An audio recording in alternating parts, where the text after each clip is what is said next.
भू राजस्व कैसे वसूला जाएगा, ये आपका पढ़ाया गया था और लिखवाया भी जा रहा था। उसमें हम लिखवा रहे थे कि रिसीवर की नियुक्ति करके। ये हो सकता है कि अलग से भी क्वेश्चन बन जाए कि प्रापक की नियुक्ति भू राजस्व वसूलने के लिए कब की जा सकती है, उसको पूरा करा दिया जाए तब लेक्चर दिया जाए।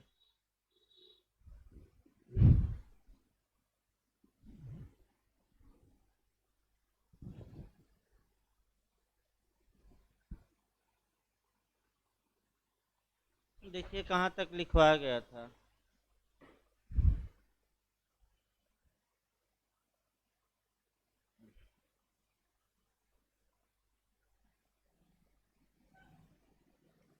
लास्ट लाइन बोलिए तो आगे फिर उसके।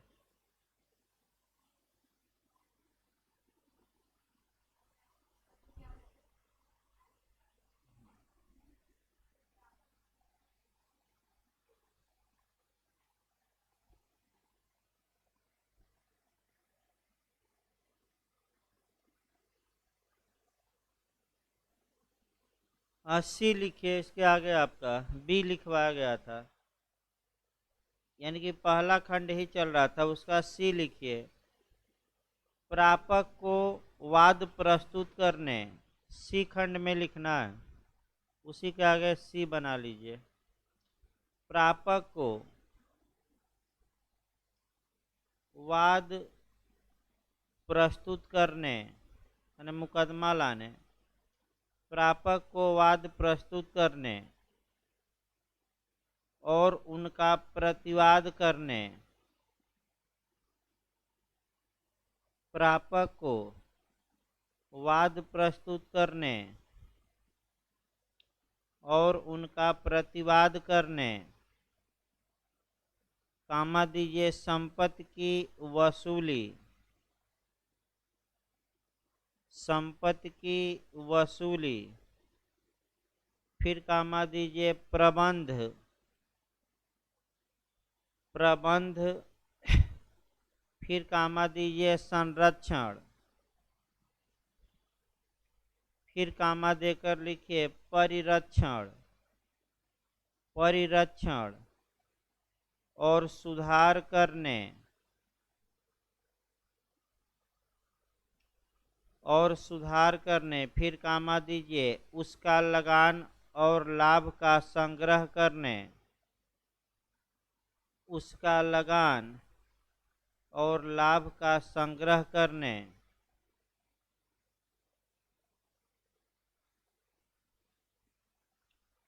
फिर कामा दीजिए ऐसे लगान और लाभ का उपयोग और निस्तारण करने, ऐसे लगान और लाभ का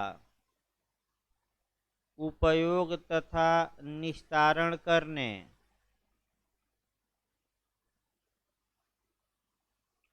और दस्तावेजों का निष्पादन करने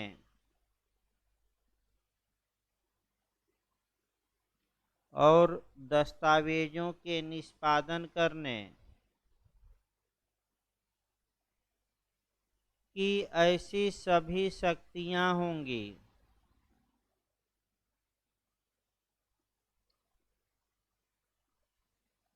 कि ऐसी सभी शक्तियां प्रदान कर सकता है, लिखिएगा कि ऐसी सभी शक्तियां प्रदान कर सकता है जो बकायेदार के पास हो,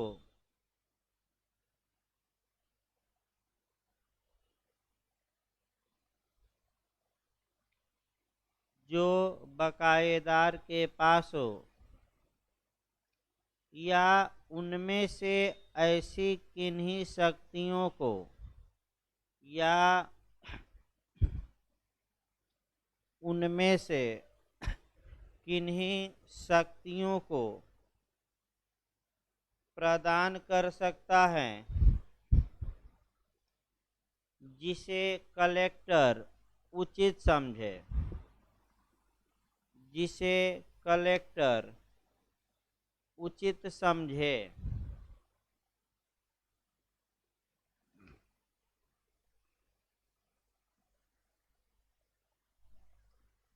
क्लास 2 लिखिए, आपका ये पहले क्लास में था, क्लास 2 लिखिए।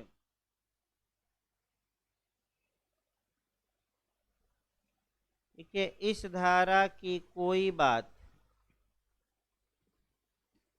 इस धारा की कोई बात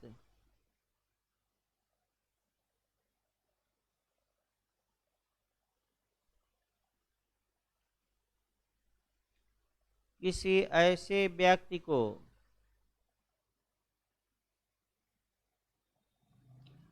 इस धारा की कोई बात किसी ऐसे व्यक्ति को जिसे हटाने का वर्तमान अधिकार, जिसे हटाने का वर्तमान अधिकार बकायेदार को न हो, बकायेदार को न हो, कामा दीजिए, संपत्ति के कब्जे या अभिरक्षा से हटाने के लिए, संपत्ति के कब्जे या अभिरक्षा से हटाने के लिए कलेक्टर को प्राधिकृत नहीं करेगी, कलेक्टर को प्राधिकृत नहीं करेगी।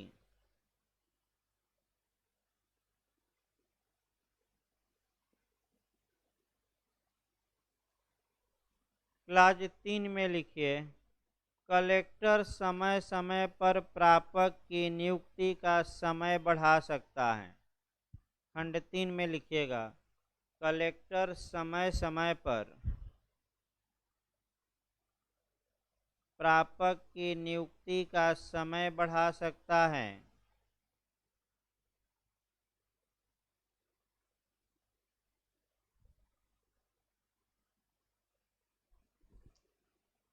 क्लास 4 लिखिए, अब क्लास 4 लिखिए, प्रापक नियुक्त कर, प्रापक नियुक्त करने के पूर्व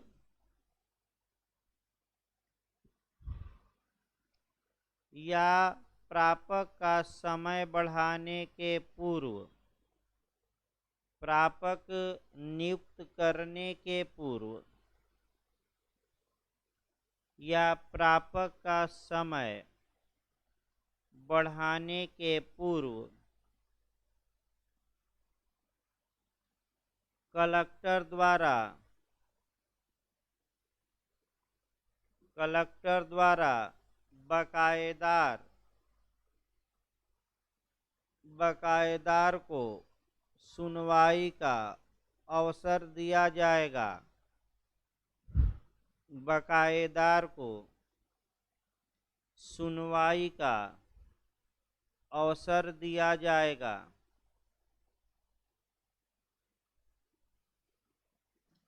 इसी लाइन में लिखिएगा, यदि अवसर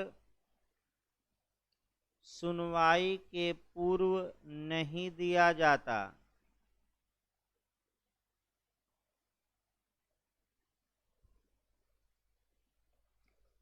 थोड़ा देखिए, फिर से इसको लिखिए, यदि अवसर प्रापक की नियुक्ति के पूर्व, ऐसे लिखिएगा, थोड़ा गलत होगा, हल्का सुधारिए, यदि अवसर प्रापक की नियुक्ति के पूर्व नहीं दिया जाता,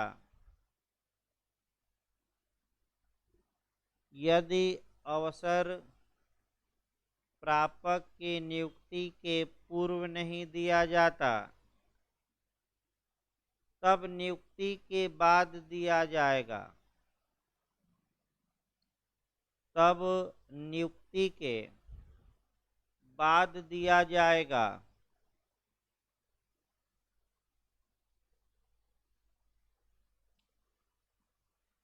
इसी में लिखिएगा अभी, यदि प्रापक की नियुक्ति यदि प्रापक की नियुक्ति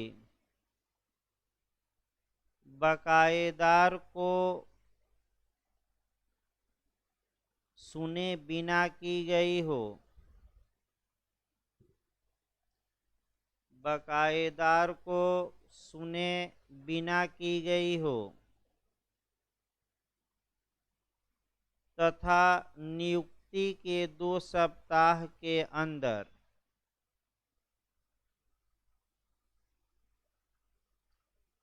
तथा नियुक्ति के 2 सप्ताह के अंदर यदि बकायेदार को इसकी यदि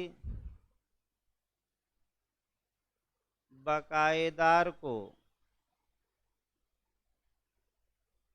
इसकी सूचना नहीं दी जाती, यदि बकायेदार को इसकी सूचना नहीं दी जाती, तब ऐसी नियुक्ति निरस्त हो जाएगी। तब ऐसी नियुक्ति निरस्त हो जाएगी।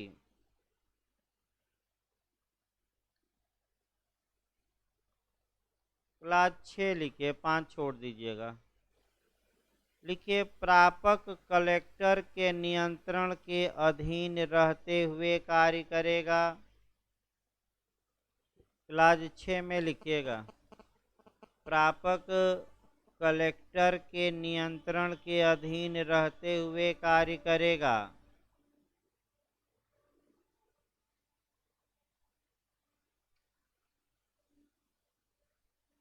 और ऐसी सूचना इत्यादि प्रस्तुत करेगा। और ऐसी सूचना इत्यादि प्रस्तुत करेगा जिसे कलेक्टर उचित समझें। जिसे कलेक्टर उचित समझें।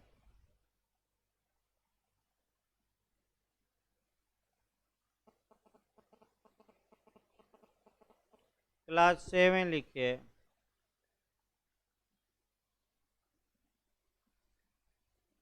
कलेक्टर लिखित आदेश द्वारा कलेक्टर लिखित आदेश द्वारा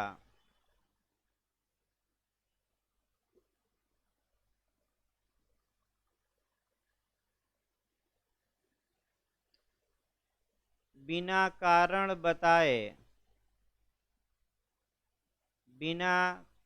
बताए प्रापक को उसके पद से बिना कारण बताए प्रापक को उसके पद से समयावधि के पूर्व हटा सकेगा। समयावधि के पूर्व हटा सकेगा।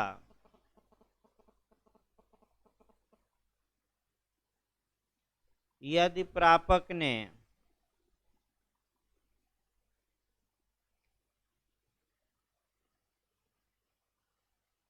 अवचार, घोर उपेक्षा यदि प्रापक ने अवचार, घोर उपेक्षा, संपत्ति का दुर्विनियोग इत्यादि किया हो, संपत्ति का दुर्विनियोग इत्यादि किया हो,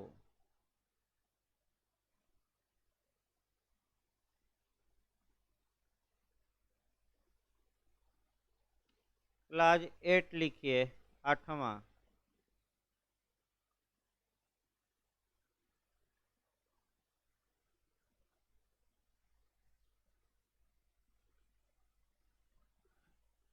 यदि प्रापक के अवचार इत्यादि के कारण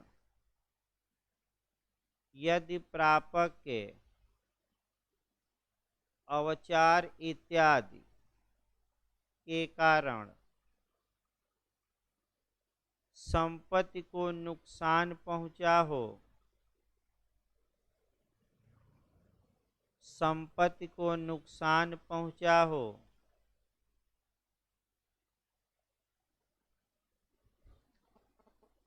तब ऐसी नुकसानी प्रापक से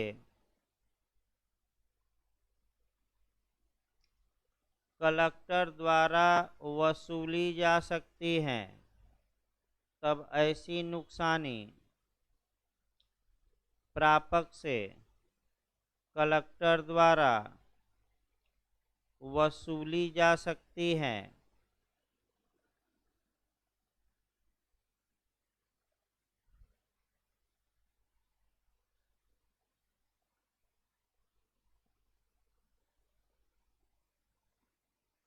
अब आइए देखा जाए अगला क्वेश्चन जो आपका ये टिप्पणी में आपका बन सकता है, एक और पढ़ाया गया था उसको लिखवा दिया जाए। कैवियट हेडिंग डाल लीजिए। तो अगला क्वेश्चन का हेडिंग डालिए, तब आपका कुर्की और विक्रय कराया जाए। कैवियट से आप क्या समझते हैं, टिप्पणी में पूछ सकता है। अगला क्वेश्चन लिखिए भाई आपका कैवियट।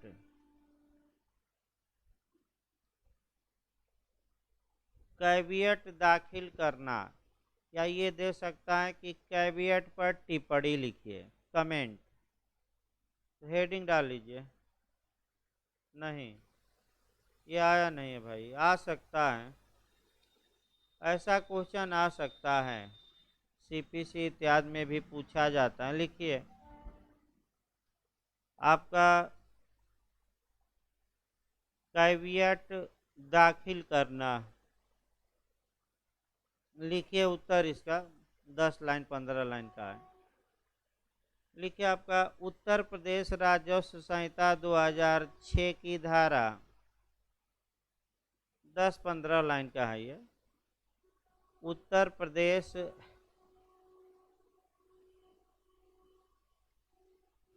राजस्व संहिता 2006 की धारा 225 बी में 225 कैपिटल बी लिखिएगा।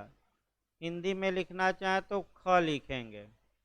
225 बी में कैवियट दाखिल करने के बारे में प्रावधान किया गया है। कैवियट दाखिल करने के बारे में प्रावधान किया गया है।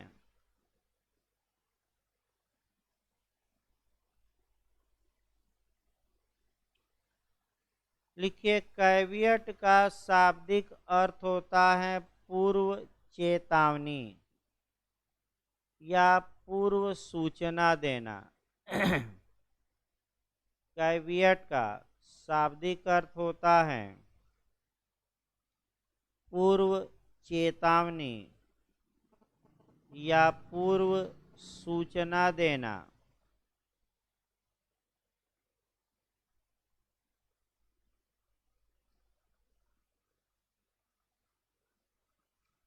यह न्यायालय के रजिस्टर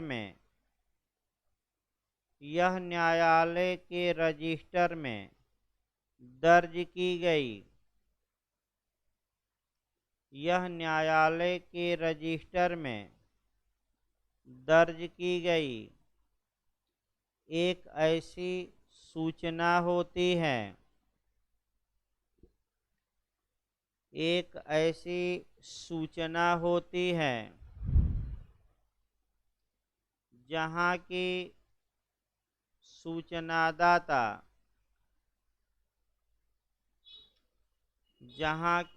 सूचनादाता यह अपेक्षा करता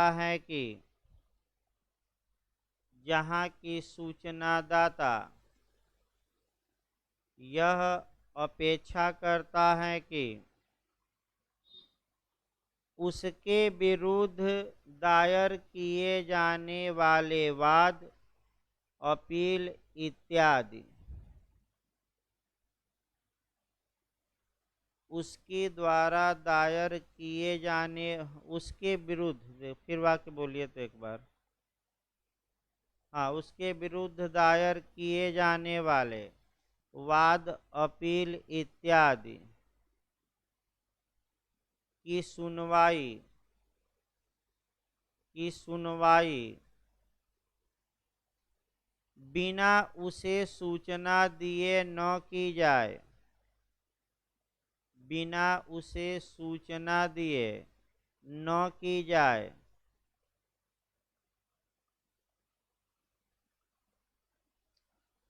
पैराग्राफ चेंज करके लिखिए।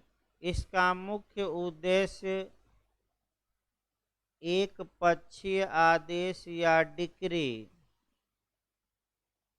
इसका मुख्य उद्देश्य एक पक्षीय आदेश या डिक्री पारित होने से रोकना है।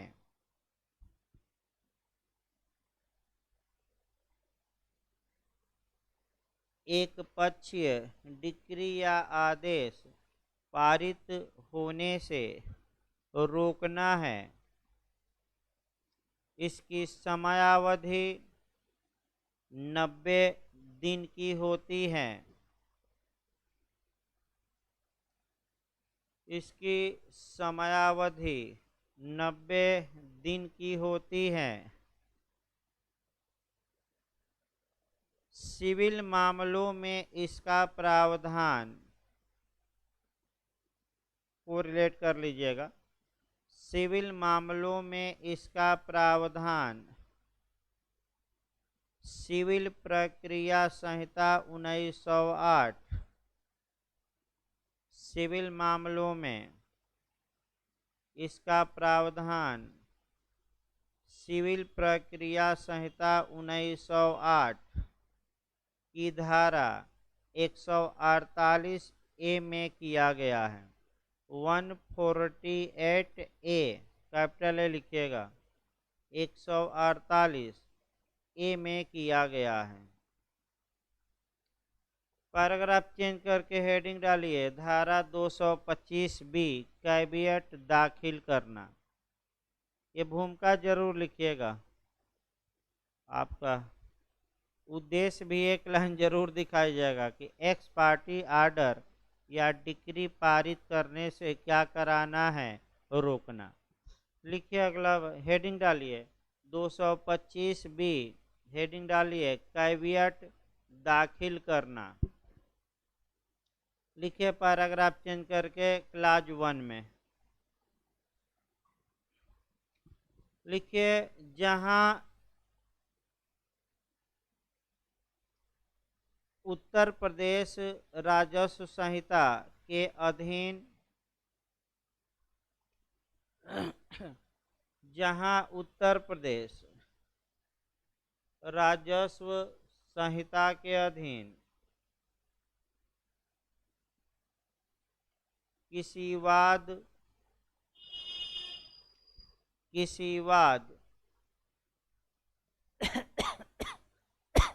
कामा दीजिए अपील,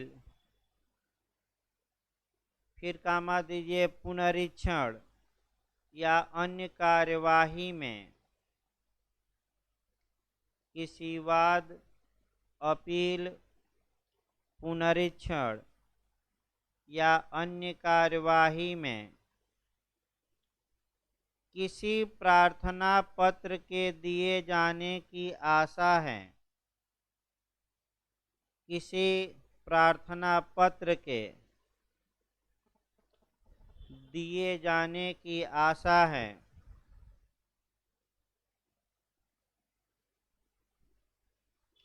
कामा दीजिए उस प्रार्थना पत्र पर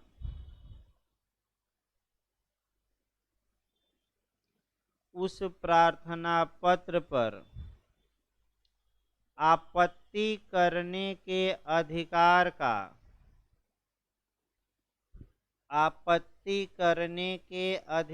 का दावा करने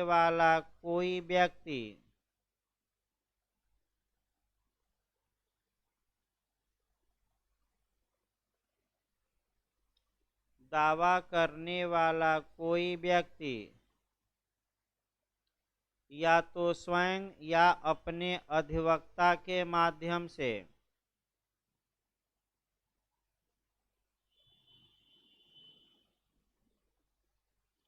या तो स्वयं या अपने अधिवक्ता के माध्यम से ऐसे व्यक्ति पर पंजीकृत डाक द्वारा ऐसे व्यक्ति पर पंजीकृत डाक द्वारा कैवियट की प्रति शामिल करने के बाद कैवियट की प्रति शामिल करने के बाद न्यायालय में कैवियट दाखिल कर सकता है। न्यायालय में कैवियट दाखिल कर सकता है।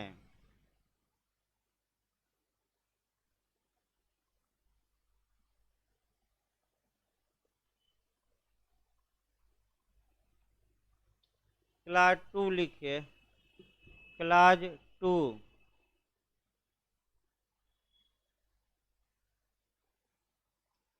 जहां कैवियट दाखिल कर दी गई है, जहां कैवियट दाखिल कर दी गई है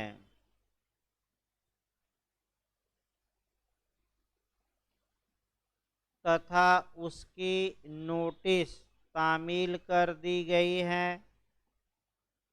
जहां कैवियट दाखिल कर दी गई है तथा उसकी नोटिस शामिल कर दी गई है,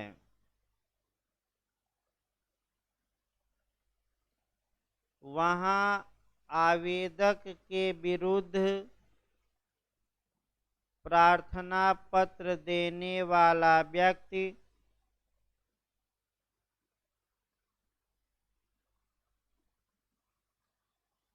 वहां आवेदक के विरुद्ध मैंने कैवियट जो दायर किया है, प्रार्थना पत्र देने वाला व्यक्ति द्वारा यह प्रमाण पत्र प्रस्तुत किया जाएगा के द्वारा यह प्रमाण पत्र प्रस्तुत किया जाएगा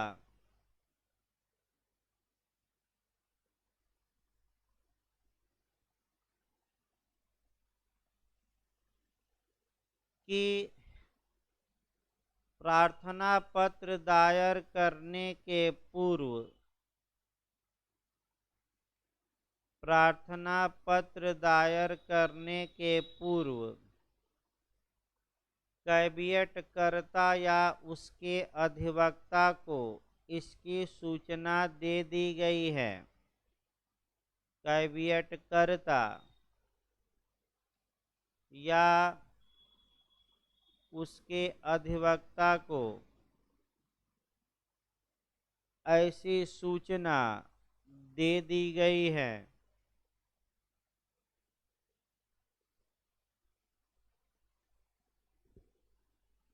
पैराग्राफ चेंज करके आपका क्लास 3 लिखिए।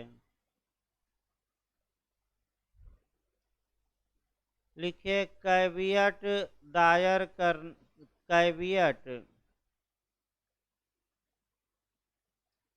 कैवियट दाखिल करने पर उसकी प्रविष्टि कैवियट दाखिल करने पर उसकी प्रविष्टि कैवियट के रजिस्टर में की जाएगी। उसकी प्रविष्टि कैवियट के रजिस्टर में की जाएगी।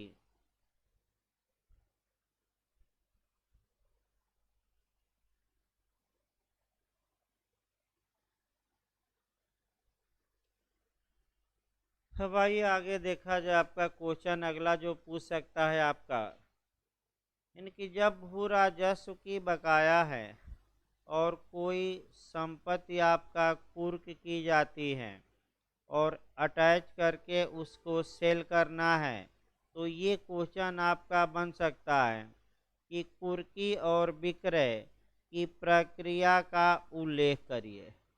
यानी कि जो संपत्ति कुर्क की गई है वह संपत्ति कैसे आप माने कुर्की कैसे होगी, और दूसरा उस कुर्क की गई संपत्ति का विक्रय का ढंग क्या है ये बताइए।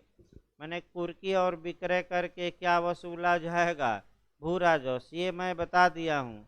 लेकिन अगर कुर्की और विक्रय का मेथड पूछे, ढंग पूछे, तो वह अलग धाराओं में लिखना है। देखिए एक लाइन, आपका अचल संपत्ति की कुर्की और विक्रय का जो प्रावधान है वह आपका 182 धारा से शुरू होता है, और एक एक करके देखिए 182 बेरेक्ट में निकालना हो तो निकाल सकते हैं।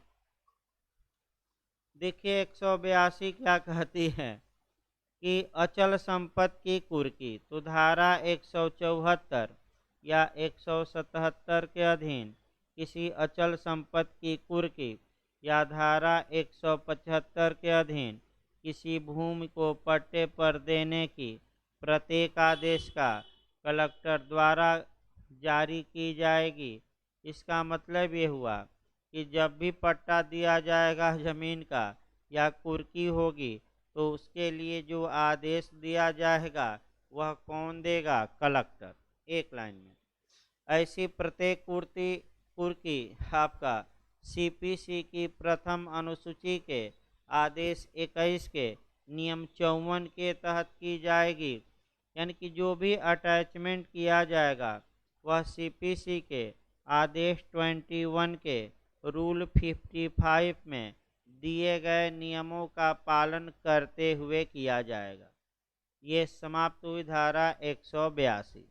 तो दो लाइन याद रखें, कुर्की किसके आदेश से होगी, कलेक्टर के, और ये कुर्की का जो आपका कह सकते हैं किसके माने कौन सी प्रक्रिया अपनाई जाएगी, तो सीपीसी का आदेश 21 का नियम 54। बस दो लाइन याद करना है। अगला ये कुर्की के विरुद्ध आपत्ति 183 है। जहाँ कोई दावा इस अध्याय के अधीन कुर्क की गई किसी भूमि के संबंध में व्यतिक्रमी से भिन्न किसी व्यक्ति द्वारा या उसके अधीन दावा कर रहे किसी व्यक्ति द्वारा किया गया है, तो कलेक्टर जांच के पश्चात ऐसे दावा को समुचित सूचना के पश्चात या तो स्वीकार कर सकते हैं या अस्वीकार कर सकते हैं, परंतु ऐसे किसी दावे को स्वीकार नहीं किया जाएगा जहां दावा किए जाने के पूर्व कुर्क की गई संपत्ति का पहले ही विक्रय हो चुका है, और जहां कलेक्टर का यह विचार हो कि दावे को सोच समझकर या अनावश्यक रूप से विलंबित किया गया है, और जहां कुर्की के दिनांक से 30 दिनों के पश्चात दावा प्रस्तुत किया गया है, तो आपका दावा स्वीकार होगा कि अस्वीकार होगा, अस्वीकार। माने 3 कंडीशनों में आपका दावा क्या हो सकता है, अस्वीकार। क्लास 2 है, वह व्यक्ति जिसके विरुद्ध उपधारा 1 के अधीन आदेश दिया गया हो, आदेश के दिनांक से 60 दिनों के भीतर ऐसे अधिकार जिसका वह कुर्क की गई संपत्ति के लिए दावा करता है को स्थापित करने के लिए कमिश्नर या आयुक्त के यहाँ अपील प्रस्तुत कर सकता है, और अपील के अधीन रहते हुए कलेक्टर का आदेश क्या होगा, अंतिम होगा। यानी कि इसको सीआरपीसी में भी एक क्वेश्चन आपका बना है, वहाँ भी जोड़ना है। एपीओ में आपका क्वेश्चन बना है और सीआरपीसी से भी धारा को जोड़ सकते हैं, बस थोड़ा समय का अंतर है।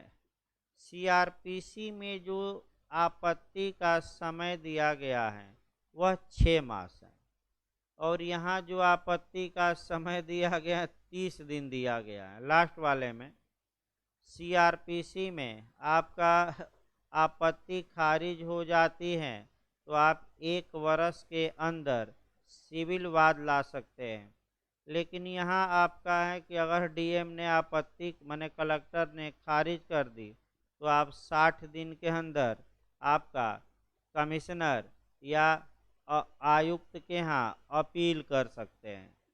अब सीआरपीसी की कौन सी धारा है आपका, तो एक बार क्रम से याद रखिए। सीआरपीसी की धारा 82 में उद्घोषणा, 83 में आपका कुर्की और 84 वह धारा है जहाँ की जिस व्यक्ति के खिलाफ उद्घोषणा की गई है वह व्यक्ति नहीं, उससे भिन्न व्यक्ति कुर्की पर आपत्ति करता है। तो भिन्न व्यक्ति करता है तो कितने समय के अंदर करेगा, वहाँ 6 माह, और इस आधार पर करेगा कि संपत्ति में हमारा हित है और हम उद्घोषित अपराधी या व्यक्ति नहीं हैं, अतः ये संपत्ति मुझे वापस की जाए। सेम वही प्रावधान आपका 183 में भी है। दावे जो मने बकायेदार हैं उससे भिन्न व्यक्ति आपत्ति कलेक्टर के पास कर रहा है 30 दिन के अंदर कि हम इस संपत्ति के हकदार हैं और हम बकायेदार नहीं हैं, आपने गलती से हमारी संपत्ति क्या कर ली है, कुर्क, और क्या करे, हमें वापस दीजिए। तो अगर कलेक्टर भाई दावा अस्वीकार कर देते हैं तो अपील वह कर सकता है कहाँ, आयुक्त के पास। तो आप 84 से जोड़ सकते हैं। आपका सीआरपीसी की कौन सी धारा शुद्ध रूप से इस पर अटैच होती है, 84। देखिए आपका अब विक्रय की उद्घोषणा 184 धारा देखिए। विक्रय की उद्घोषणा तो कैसे क्या विक्रय किया जाएगा, तो प्रोक्लेमेशन ऑफ सेल। तो देखिए प्रोक्लेमेशन कई प्रकार का होता है। एक तो उद्घोषणा आपकी होती है फरारी की उद्घोषणा। तो सीआरपीसी में फरार व्यक्ति के लिए बता दीजिए, मेंस के लिए तैयार रखिएगा सीआरपीसी की वह धारा। फरार व्यक्ति के लिए प्रोक्लेमेशन किस सेक्शन के तहत किया जाता है, 82, यानी कि धारा 82 में अब दो प्रकार की उद्घोषणा हो मने प्रावधान है। एक 82(1) किसी भी व्यक्ति के खिलाफ और एक 82 का क्लाज 4 केवल 19 गंभीर अपराधों में आने वाले अभियुक्तों के खिलाफ। तो 100 मने धारा 82 का क्लाज जो 4 अब हैं वह दूसरी बार उद्घोषणा जारी करने का प्रावधान करता है। तो दो उद्घोषणा इस समय हो सकती हैं, 82(1) वाली पहले और 19 अपराध से रिलेटेड व्यक्ति हैं तो उसके नहीं आता समय पर तो एक बार और प्रोक्लेमेशन हो सकता है। जैसे कि आपका उत्तर प्रदेश में जो प्रयागराज में कांड हुआ उसमें भी आप देख सकते हैं कि अभी तमाम आपका जो अभियुक्त हैं फरार हैं। तो भाई पुलिस को चाहिए था कि पुलिस को मैंने ये कर सकती है एक नियम कि सबसे पहले इन लोगों के खिलाफ गिरफ्तारी का वारंट जारी कराए, फिर प्रोक्लेमेशन 82 में कराए और आपका ये दे कि फिर प्रोक्लेमेशन कराए, फिर 83 में इनके खिलाफ कुर्की का आदेश निकलवाए मैंने सरकारी वकील के माध्यम से। इधर भी कार्रवाई चलती रही, चल मैंने चलाना चाहिए, केवल ठोक देने से काम नहीं चलेगा। समस्या ये भी है कि कितने लोगों को आप ठोक सकते हैं। भाई आपका हर एक इनकाउंटर पर आप देखिए मैंने हर एक इनकाउंटर में लोचा है, वो अलग बात है भाई, ज़्यादा बोला नहीं जा सकता इस विषय पर आपका। लेकिन ये भी एक समस्या है कि आखिर आप कितने अपराधियों को मारेंगे।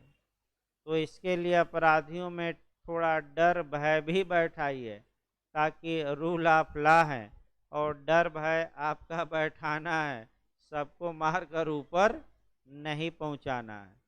क्योंकि सबको मार ही देंगे तो रूल ऑफ लॉ रह कहाँ जाएगा। मनमाना मारिए और मनमाना क्या करिए, ऊपर पहुंचा दीजिए। लेकिन ये भी है कि कुछ कुत्ते की दुम जैसे होते हैं, उनका कोई कानून में इलाज नहीं है। वो कानून को भी क्या दिखा देते हैं, ठेंगा। तो ऐसे लोगों का एक ही उपाय है, न बांस रहेगी न बांसुरी। मैंने कुछ लोगों के लिए सही भी है कि उनको कानून की जब उनको परवाह नहीं है, तो भाई पुलिस को और सरकार को भी कानून से बाहर कभी काल जाकर उनको ठोक देना पड़ता है।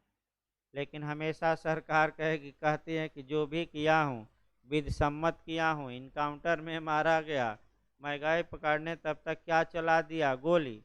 और आत्मरक्षा में हमने क्या किया, मार दिया। बहुत सतर्क रहिए भाई, आत्मरक्षा का अधिकार आपका धारा 96 से लेकर कहाँ तक है, 106।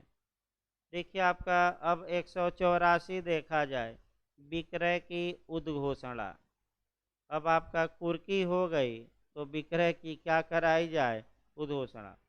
जहां इस अध्याय के उपबंधों के अधीन किसी अचल संपत्ति का विक्रय किया जाना चाहा गया हो, वहां कलेक्टर या उसके द्वारा प्राधिकृत कोई सहायक कलेक्टर विहित प्रपत्र में निम्नलिखित को विनिर्दिष्ट करते हुए आशयित विक्रय की उद्घोषणा करेंगे।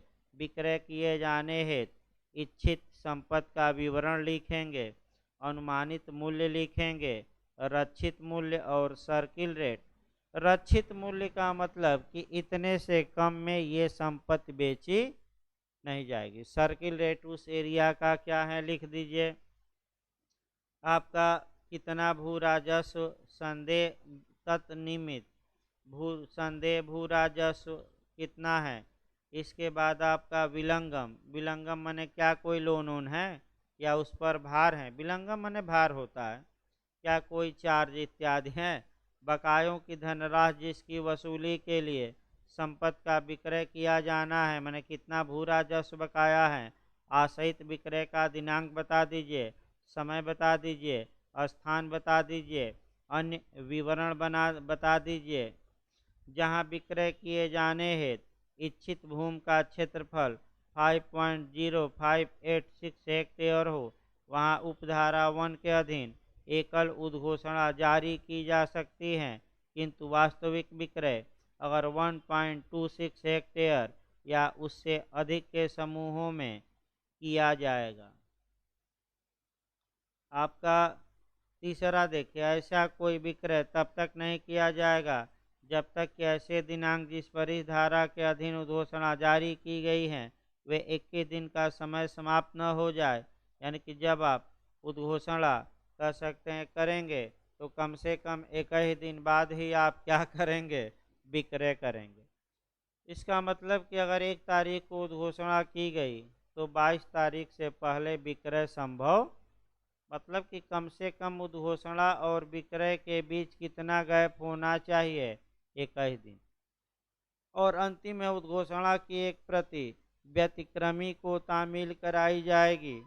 यानी कि जो व्यक्ति भू राजस्व देने में चूक गया है उसको भी प्रोकुमुलेशन की एक कॉपी क्या की जाएगी, भेज दी जाएगी। अब उद्घोषणा का चिपकाया जाना, तो उद्घोषणा आपका क्या की जाएगी, तो कहाँ कहाँ चिपकाई जाएगी। तो एक तो कलेक्टर के कार्यालय पर चिपका दीजिए, तहसीलदार के यहाँ कार्यालय पर, उस ग्राम या क्षेत्र में, या अन्य सार्वजनिक भवन पर। फिर आपका व्यतिक माने जहाँ संपत्ति है, फिर जो बकायेदार था उसके घर पर चिपका दीजिए। तो कहाँ कहाँ उद्घोषणा चिपका दी जाएगी, इन जगहों पर। अब आ गया 186, विक्रय कब और किसके द्वारा किया जाएगा। बहुत आसान है, एक क्रम से मैंने कहानी टाइप का पढ़ना है। ऐसा प्रत्येक विक्रय कलेक्टर या उसके द्वारा प्राधिकृत सहायक कलेक्टर द्वारा किया जाएगा। कोई विक्रय रविवार या राज्य सरकार के कार्यालयों के लिए अधिसूचित अवकाश के दिन नहीं किया जाएगा। कलेक्टर या सहायक कलेक्टर किसी पर्याप्त कारण से समय समय पर विक्रय को स्थगित कर सकेंगे। जहां विक्रय को 21 दिन से अधिक अवधि के लिए स्थगित किया गया हो, या जहां क्रय धन के भुगतान में व्यतिक्रम के कारण संपत्ति का पुनः विक्रय किया जाता है, तो मूल विक्रय के लिए विहित प्रपत्र में नई उद्घोषणा निर्गत की जाएगी। तो एक ही दिन के बाद स्थगित कर दिया जाता है। तो आपका फिर से उद्घोषणा करिए कि हाँ फिर से इस दिन क्या होगा। भाई आपने एक बार उद्घोषणा किया फिर स्थगित किया तो फिर उद्घोषणा करिए कि अब अगली डेट क्या होगी, इतना। इसके बाद आपका 187 विक्रय का रोका जाना। भाई विक्रय रोक दिया जाएगा तो विक्रय किए जाने के पहले अगर व्यतिक्रमी पैसा दे दे तो विक्रय क्यों किया जाए। मुख्य रूप से तो आपको भू राजस्व चाहिए, तो जो बकायेदार था वो विक्रय के पहले आकर क्या करे, पैसा जमा कर दे तो विक्रय होगा कि रोक दिया जाएगा।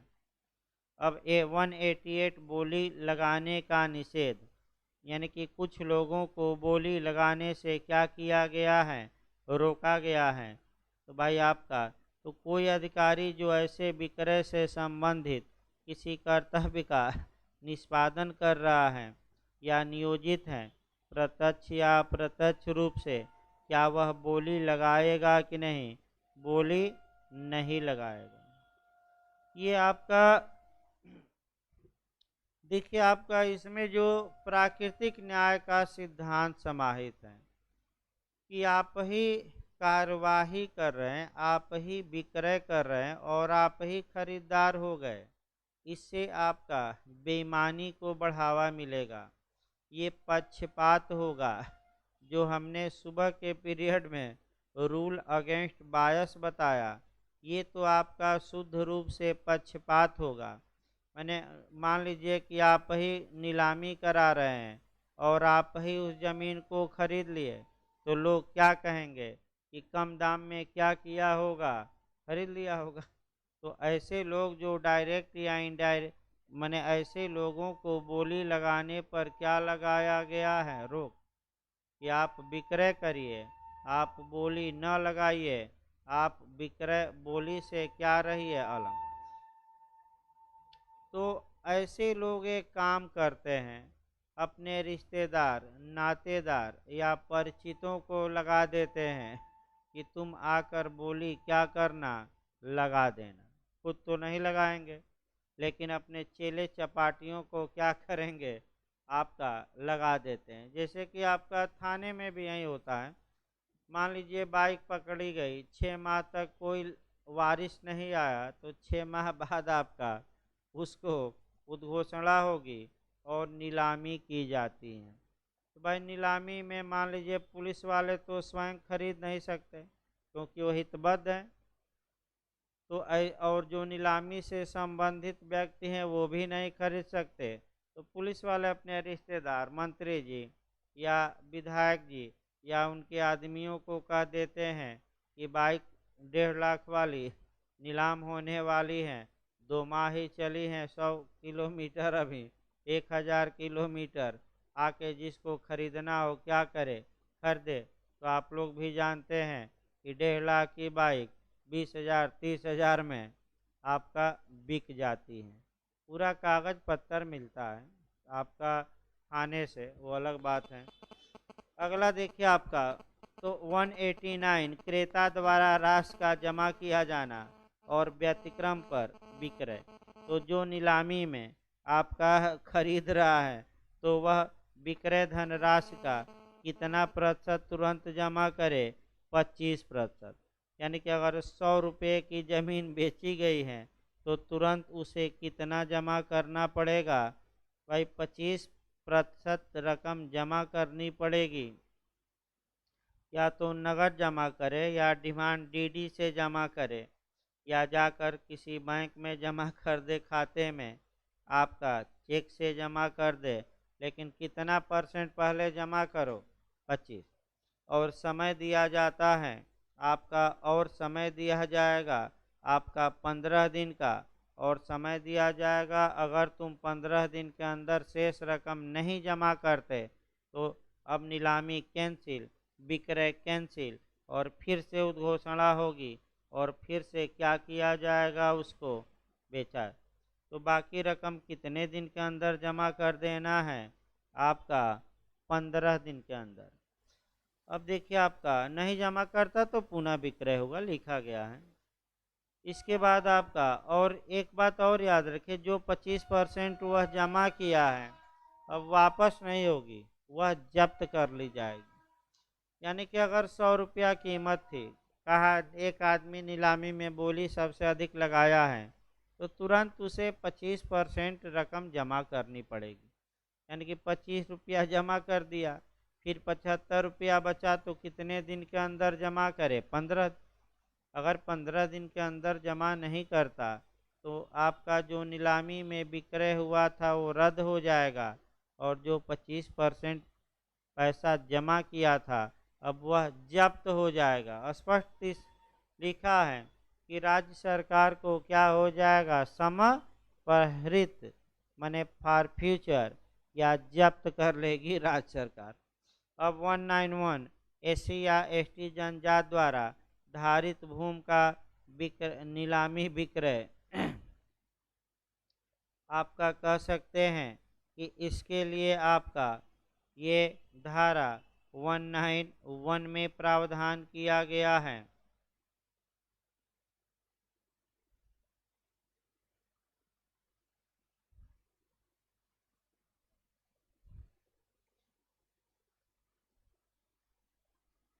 यानी कि पहला तो ये देखा जाएगा कि भाई एससी एसटी की ज़मीन थी तो एससी एसटी के ही लोग खरीदें, और उसमें आपका रकम कम करना है जमा, आपका 1% भी जमा कर देंगे